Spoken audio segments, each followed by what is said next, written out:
राधे राधे मित्रों, ईश्वर की कृपा से आप सभी खुशहाल और स्वस्थ हों। इसी उम्मीद और प्रार्थना के साथ मैं आज आप लोगों को वैवाहिक जीवन के बारे में कुछ बतलाने आई हूँ। विवाह एक पवित्र बंधन, जिसमें दो व्यक्ति नहीं, दो परिवारों का मिलन होता है। जब यह विवाह होता है, दोनों पक्ष अपने अपने सपने संजोए रहते हैं। वैवाहिक जीवन एक सुखमय आनंद की अनुभूति है, लेकिन आज चारों तरफ का माहौल देखा जाए तो वैवाहिक जीवन सुखमय आनंद की अनुभूति न होकर विवाद और दुख का कारण बनता जा रहा है। हम ऐसा क्या कर रहे हैं कि विवाह सफल नहीं हो पा रहे? सभी को इस पर गौर करने की आवश्यकता है।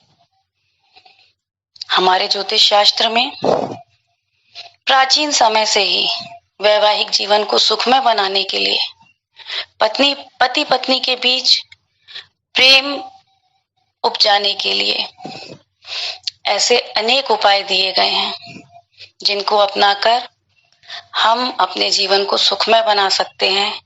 और आज ये जो विवाह, छोटी छोटी बातों पर पति पत्नी का लड़ना, मन मुटाव होना, घर में बहस का माहौल होना, कई बार तो नौबत तलाक तक आ जाती है। कारण यदि मूल रूप में जाकर खोजा जाए तो केवल अहम। तो खैर, ये सब तो एक मानवीय कारण है, लेकिन हमारा ज्योतिष शास्त्र, हमारा प्राचीन शास्त्र इस संबंध को मधुर बनाने हेतु कुछ उपाय बताता है। तो उन उपायों को मैं आपको आज बताने जा रही हूँ। इन उपायों को अपनाकर आप अपने जीवन को सुखमय बनाएं तथा अपने अड़ोस पड़ोस, जान पहचान में जिसमें भी आपको ऐसा लगता हो कि इनके वैवाहिक जीवन में सुख का अनुभव कम है, ये परिवार टूटने की कगार में है, तो कृपया उन्हें ये उपाय जरूर बताएं, क्योंकि कहा गया है कर भला तो हो भला। चलिए, ज्यादा समय ना लेते हुए मैं आपका ध्यान उन उपायों पर ले जाती हूँ। तो सबसे पहला उपाय है, पत्नी खुद जाकर चंदन या केसर का इत्र खरीद कर लाए। और इस इत्र को, केसर केवड़ा ये भी हो सकता है, और इस इत्र को चुपचाप पति के कपड़ों पर बिना बताए उसे लगा दें।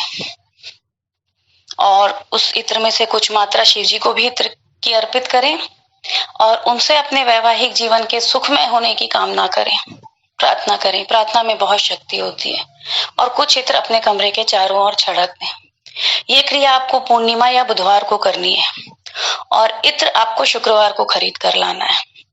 खरीदना शुक्रवार को है, पूर्णिमा का दिन हो या बुधवार हो, तो आपको अपने पति के कपड़ों पर वो लगाना है और शिव जी को कुछ इत्र अर्पित करना है, उनसे प्रार्थना करनी है, और कुछ इत्र अपने कमरों में, अपने जिस कमरे में आप शयन कक्ष के रूप में जिसे यूज करते हैं उसमें छिड़क दें। कुछ ही दिनों में आप देखेंगे आपको परिवर्तन दिखने लगते हैं। एक और उपाय मैं आपको बताना चाहूंगी, जो बहुत प्रभावशाली उपाय है। सोमवार के दिन पत्नी पति के तकिए के नीचे सिंदूर की एक पुड़िया बनाकर रख दे। रात भर वह पुड़िया वहां पड़ी रहने दें। जिस तकिए पर आपके पति सिर रखकर सोते हैं, उस तकिए के नीचे रख दीजिए। सुबह उठकर उस सिंदूर को पूरे कमरे में हल्का हल्का छिड़क दीजिए। इससे भी पति पत्नी के बीच के संबंधों में मधुरता आती है। देखिए, हमारा समाज पुरुष प्रधान समाज है। मैं मानती हूँ कि स्त्रियों को भी बराबर का अधिकार प्राप्त होना चाहिए, और वो आज हो भी रहा है, लेकिन उस अधिकार का हमें दुरुपयोग नहीं करना चाहिए। महालक्ष्मी माँ, जो सारे जगत को चलाने की क्षमता रखती हैं, उनका भी हम चित्र देखें, उनकी भी हम कथा सुने, तो वह हमेशा प्रभु के चरणों में नजर आती हैं। मैं ये नहीं कहती कि आप उनसे अपने सम्मान की उम्मीद मत कीजिए, लेकिन हाँ, आपका सम्मान उन्हें अपमानित करके प्राप्त ना हो, इस बात का ध्यान रखिए। हमारे शास्त्रों में कहा गया है, जो भी पत्नी पति के नियमित रूप से पैर दबाती है, उसका शुक्र ग्रह बहुत प्रबल हो जाता है। शुक्र ग्रह प्रबल होने से आपको सारी सुख सुविधाएं, वैभव, शांति, प्यार शुक्र का ये काम है आपको ये सब देना। तो शुक्रदेव जिस पर प्रसन्न हो जाएंगे उसके जीवन में कोई कमी रह ही नहीं सकती। अपने पति का आप समाज में जैसा आदर चाहती हैं उससे दुगना आदर उन्हें घर में दीजिए। जिस पति का घर में अपमान होता है उसे कभी बाहर आदर नहीं मिल सकता, ये बात ध्यान रखिएगा। हमारे शास्त्र ऐसा कहते हैं, मैं नहीं कह रही। तो हमारे शास्त्रों को पूर्णतः मानते हुए अपने पति को घर में सम्मान दीजिए। उनका ओहदा मन में अपने से ऊपर मानिए। आप अपमानित नहीं होइए, ये भी मैं आपको कह रही हूँ, लेकिन पति का मन में ओहदा आपके ऊपर हो कि ये मेरे पति। और जो उपाय आपको बताए हैं, इन छोटे छोटे उपायों को आप अपनाइए, अपने जीवन को खुशहाल बनाइए।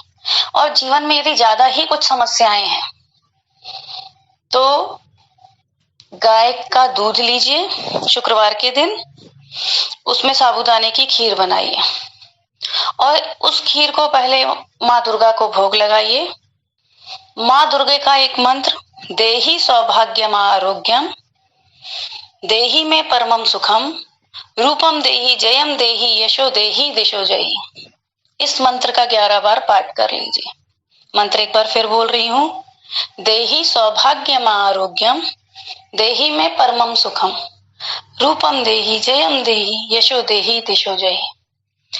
माता को भोग लगाइए और वो जिस कटोरी से आपने भोग लगाया है वो पूरी कटोरी अपने पति को प्यार से खिला दीजिए। आप देखें कुछ ही दिनों में आपको परिवर्तन दिखाई देंगे। यदि परिवर्तन नहीं दिख रहे हैं तो केवल आपके विश्वास की कमी के कारण। तो आप अपने विश्वास को अडिग बनाए रखिएगा कि आपके जीवन में खुशहाली आएगी ही आएगी और प्रभु की कृपा से आपका जीवन, वैवाहिक जीवन सुखमय व्यतीत होगा। इसी उम्मीद और आशा के साथ राधे राधे। मित्रों, यदि आपको मेरे वीडियो पसंद आ रहे हों तो कृपया इन्हें लाइक और शेयर ज़रूर कीजिए और मेरे चैनल को सब्सक्राइब कीजिए ताकि मैं इसी तरह की वास्तु टिप्स और मंत्र आप तक पहुंचाती रहूं। राधे राधे।